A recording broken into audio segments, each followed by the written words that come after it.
How to buy Amazon Prime Video subscription on your iPhone. Hey everyone, welcome back to another tutorial video. In today's video, I'll show you how you can buy Amazon Prime Video subscription on your iPhone.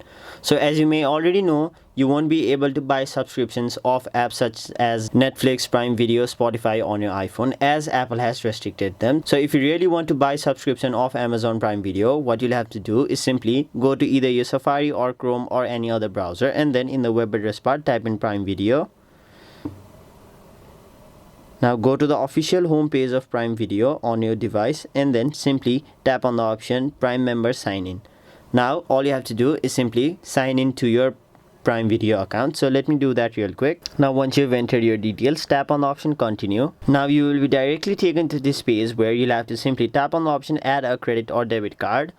After that, simply enter your name on card, your card number and the expiration date. Now once you've entered all of those, tap on the option Add your card, and then you will be taken to another page where you will be able to choose your subscription plan. So that is basically how you buy Amazon Prime Video subscription on your iPhone.